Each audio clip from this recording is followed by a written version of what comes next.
Welcome to the Pro Bono Happy Hour. I'm Elise Dorita. Today's guest is Scott Hunt of Armstrong Teasdale. Scott spoke to us from St. Louis, Missouri, where he's based. We hope you enjoy our conversation. Hi, Scott. Thank you for joining me today. It's my pleasure to be here today. I really look forward to speaking with you. So we're going to jump right in.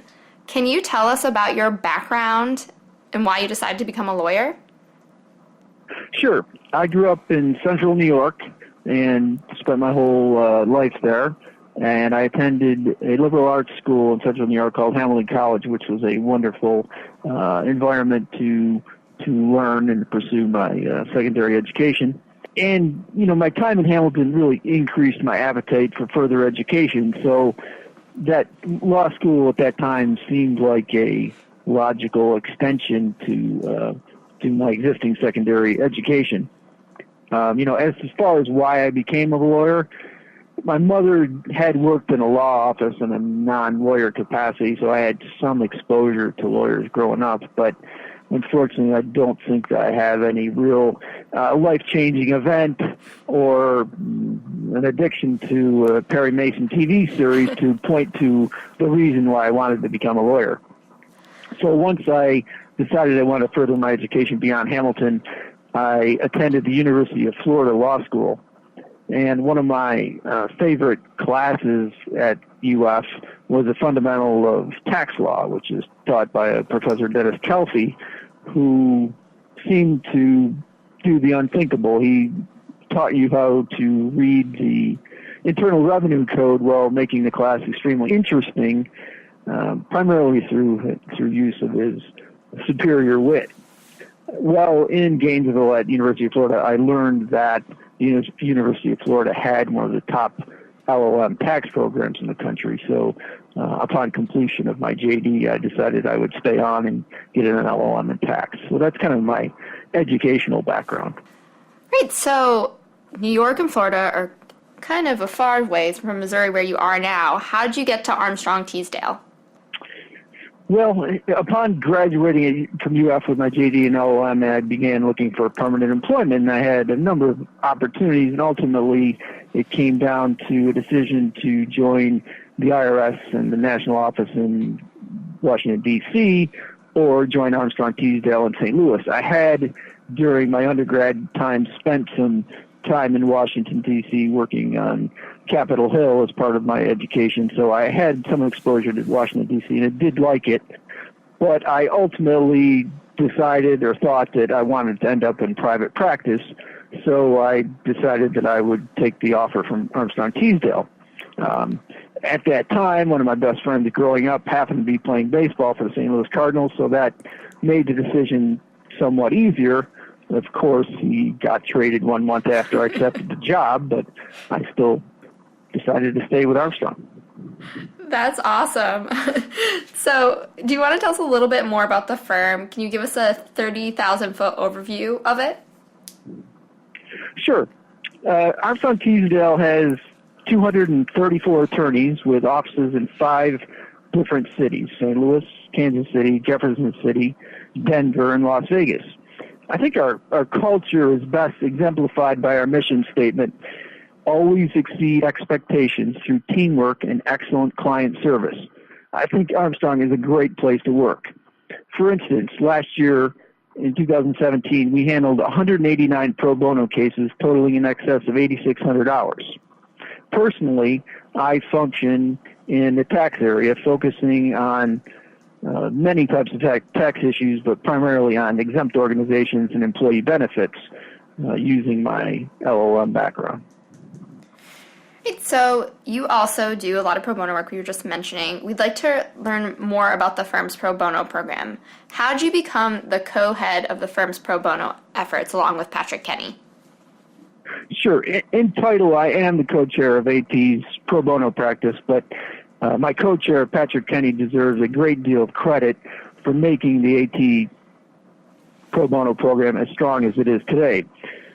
Of course, I think I would also be remiss if I didn't recognize the prior achievements of Ted Knoll and George von Stamlitz, who were 2 of our predecessors in maintaining the pro bono program here at Armstrong. Actually, you probably are aware that Armstrong Teasdale was a founding member of the Pro Bono Institute in 1996, and I think that was primarily through the efforts of Ted Knowles, who I just mentioned. As far as the current arrangement, as you mentioned, Patrick and I are co-chairs of the Pro Bono program, and Patrick is tireless in attending to all the details required to keep a pro bono practice this large running on all cylinders.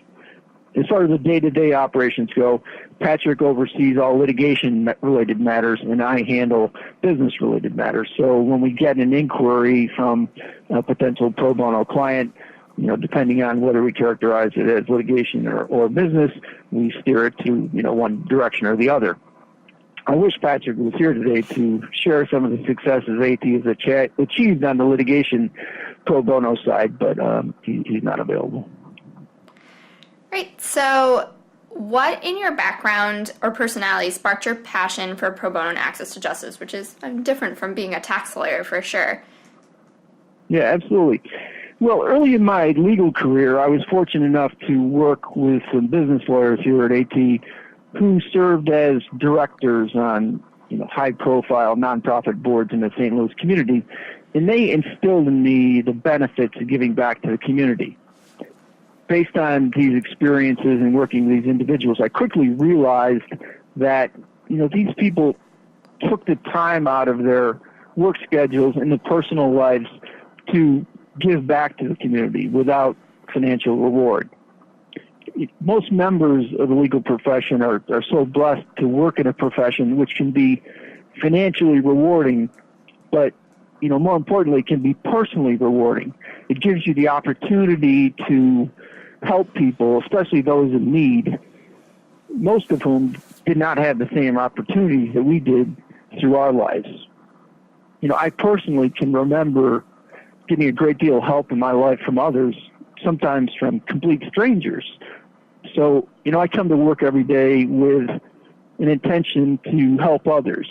Thankfully, many of those people have the ability to pay me for helping them, but Armstrong allows me to help others without having to charge them. So I could spend, the rest of our time talking about the benefits of providing pro bono services above and beyond the opportunity to give back to the community. But, let me just give you a couple of highlights of benefits I think that providing pro bono services provides. I think it gives you the opportunity to, meet truly fascinating people who devote their professional lives to helping others with no real opportunity of financial gain. I've met some truly amazing people. It gives you the opportunity to learn more about societal problems and ways to solve such problems. Pro bono services gives you the opportunity to develop and sharpen your legal skills for young attorneys desiring to practice tax law. Preparing applications for tax exemption is a great way to learn how to prepare tax forms and interact with the Internal Revenue Service. Great. Yeah, it seems like through this work, you're able to pay it forward and make these great relationships and also develop all these skills. So absolutely. What is your best pitch for why lawyers, including business lawyers who aren't litigators, because a lot of people think of pro bono and they kind of just think of litigation, to get them to do pro bono work? I try to approach it from the human angle. So when we're presented an opportunity from a pro bono client on the business side, I will go to my colleague and tell them who the potential client is and the mission of this particular organization. Usually that is enough to tap into that person's desire to help someone out and give back to the community. They don't really ever need to use the hard sell factors or features such as telling them that Armstrong Teasdale provides credit for pro bono services or that a lawyer has an ethical obligation to provide pro bono services. I find that given Armstrong Teasdale's culture, many young attorneys come to me looking for pro bono opportunities. So, I don't have to go out and beat on people's doors saying, hey, will you take this case? So do you think you use the same tactic for lawyers who say that they're too busy and they don't think they have enough time? Because there are demands that they feel like they have to, I guess, meet in their billable work?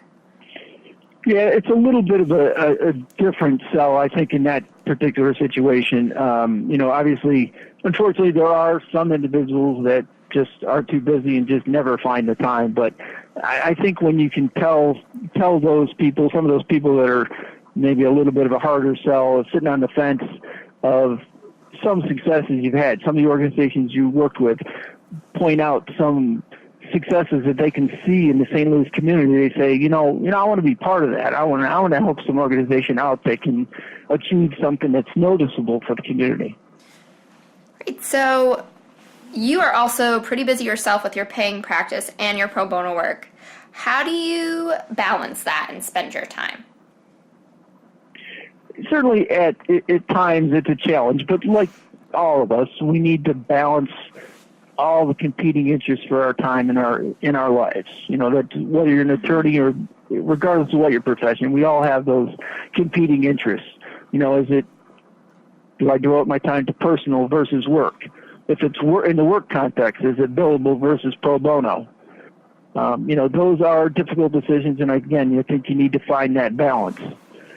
I personally hope that the time that I spend providing pro bono services instills in my children the need to give back to the community, whether you are a lawyer or an ordinary citizen. It's important that I hope certainly that my children recognize that they need to give back to the community. So I try to expose them to, some of the nonprofit organizations I work with, or and the 9 nonprofit boards that I currently serve on. I try to give my kids exposure to what those organizations are doing so they can see the importance of giving back. That's great that you're instilling that in the younger generation as well. Is there anything you wish you could be doing more or less of? Well, I think that certainly,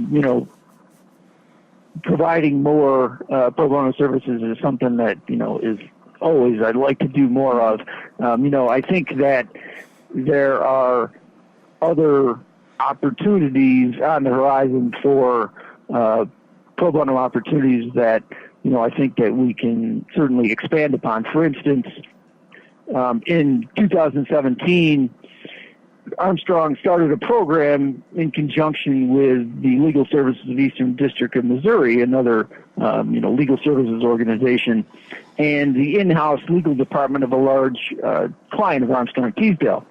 I believe that, at least in St. Louis, that in-house legal departments are an undeveloped source of pro bono legal services. And in this particular case, I think that was true. This organization had a number of in-house lawyers, and those persons had a desire to provide legal services, but they didn't have the appropriate vehicle to do so.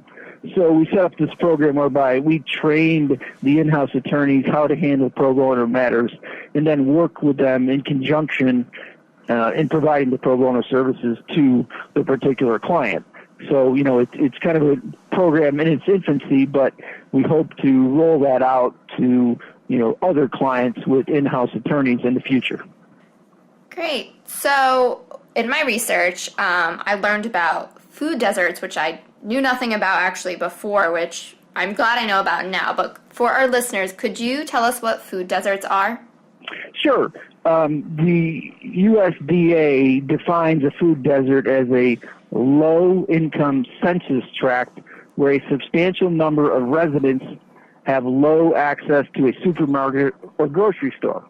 So unfortunately, St. Louis has 15 identified food deserts, which results in, a recent study indicated that affordable food is not guaranteed to more than 52,000 adults and 14,000 children who happen to live in one of St. Louis's 15 food deserts.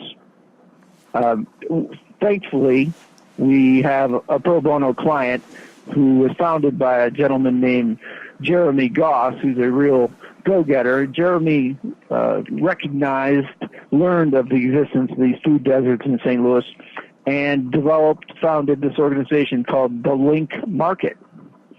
As we talked about, the fact that St. Louis suffers from the existence of these food deserts. In fact, the disparity in the St. Louis population living in food deserts is 233% higher than the national average. So obviously we've got a major food desert problem in St. Louis. And it's resulted in child poverty rates in St. Louis being 148% above the national average. And the food desert manifests itself in different forms of malnutrition, and that ranges from starvation as well as morbid obesity. So we have a lack of good quality grocery stores in St. Louis, which, leads to both underfed and overfed. You don't have quality food in the few grocery stores in some of these food deserts. They have grocery stores, but they're not quality grocery stores. So the idea is that the link market is going to improve access to healthy, affordable food for hungry people in St. Louis living in a food desert. So what they are is a pretty neat idea. They establish modular grocery stores, which are going to be placed at stations along the Metrolink, which is St. Louis's light rail system. So persons that are riding on the Metrolink, on the light rail, can stop at the different stops along the way and visit one of these modular grocery stores established by Link Market, and they can pick up good food, good quality food at affordable prices, and they'll have the opportunity to learn lessons on healthy eating by participating in different cooking demonstrations that might be conducted at the Link Market.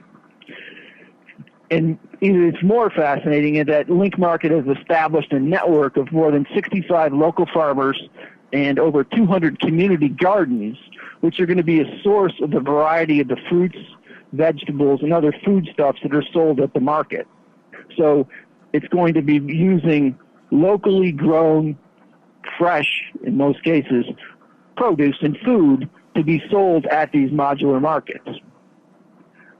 And then Link Market is also, in an effort to reduce food waste, they've established a partnership with the St. Louis Area Food Bank, another well-known 501c3 organization, so that any food that is not sold at the Link Market will be donated to the food bank and then redistributed to St. Louis residents in need. It's in its early stages, but it really has some wonderful opportunities.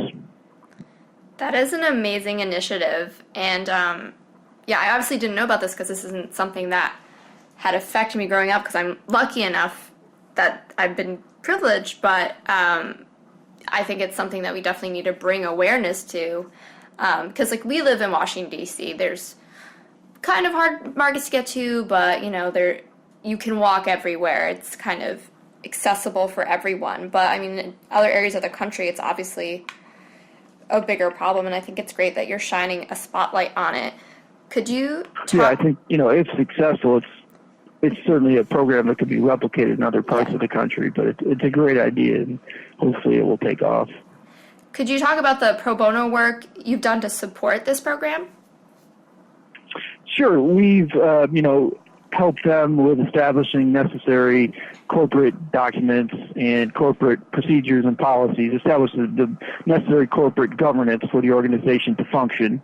We've assisted them in applying for exemption from the Internal Revenue Service and to get a sales tax exemption from the Missouri Department of Revenue.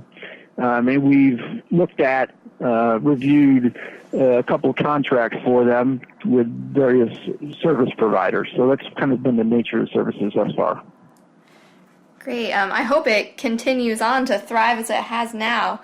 So what are some other examples of pro bono cases that are particularly meaningful to you? Yeah, I could probably talk for an hour or hours about many of these organizations I've had the pleasure to work for, but I've thought of a couple that I talk about today. The first is an organization called Pianos for People, which is, in and of itself quite a catchy name. They've received some national recognition. I think they were there was a segment on the Today Show probably within the past year about this organization. It's really a neat organization. So their founders are Tom and Jeannie Townsend, who unfortunately lost their son tragically at the age of 21.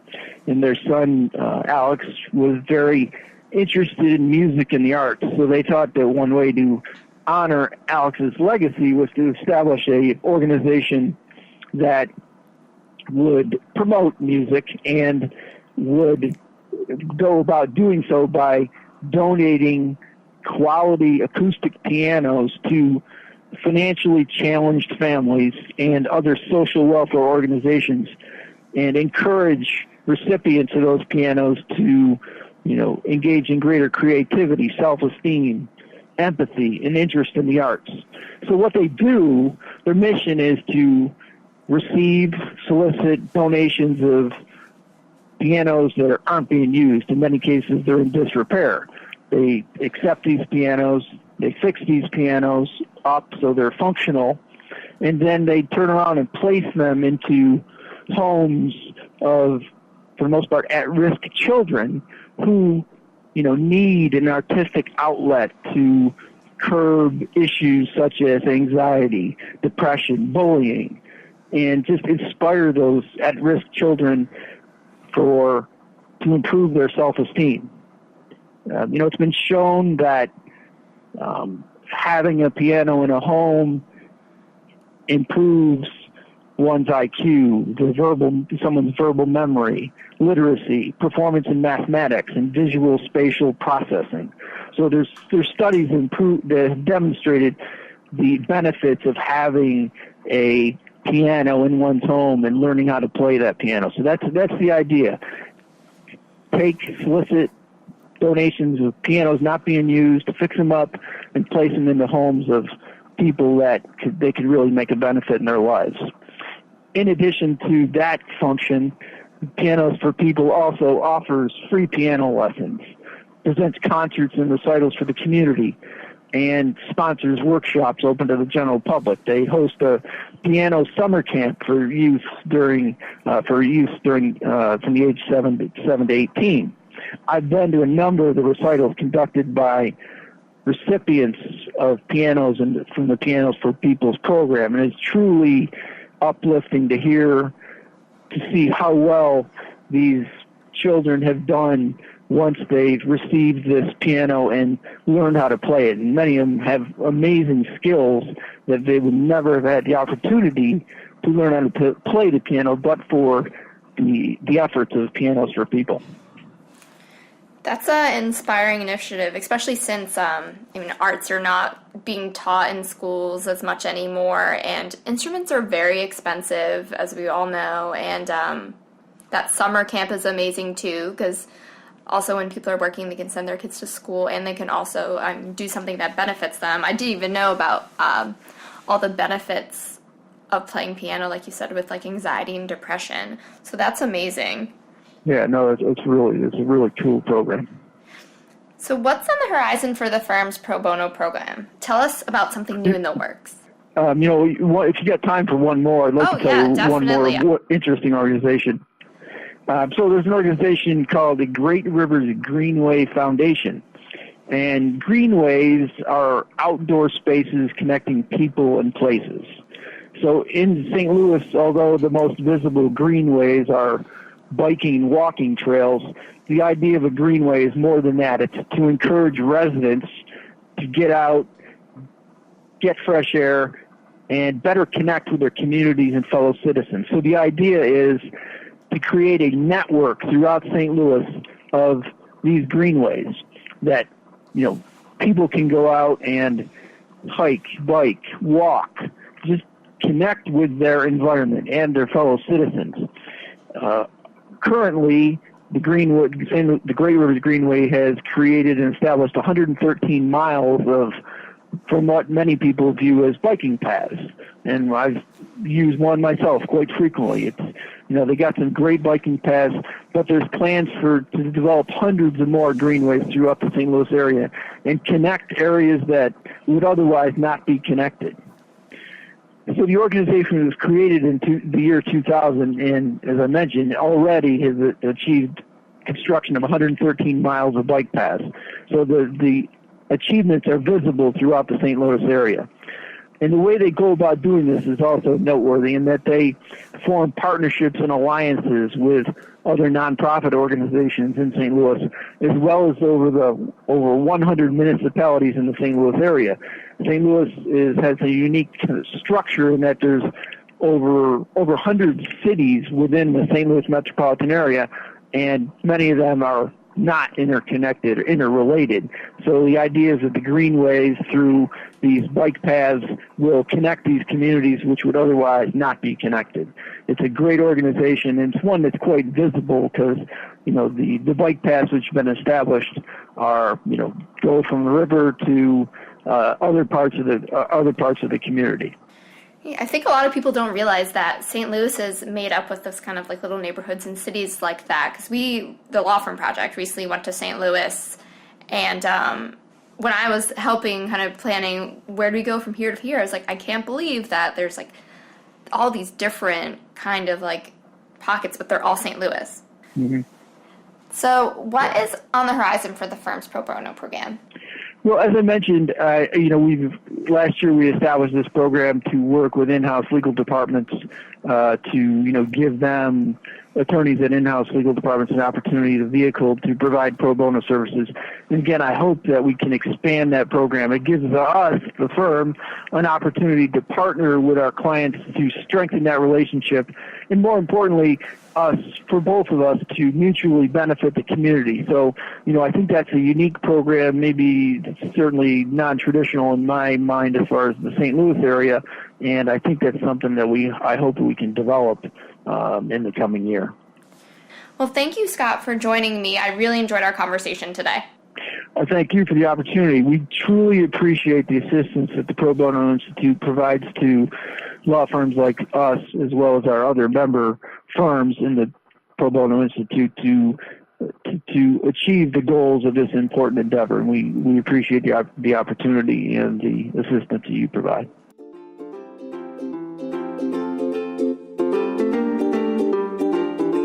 New and archived episodes of the podcast can be found on Apple Podcasts and YouTube.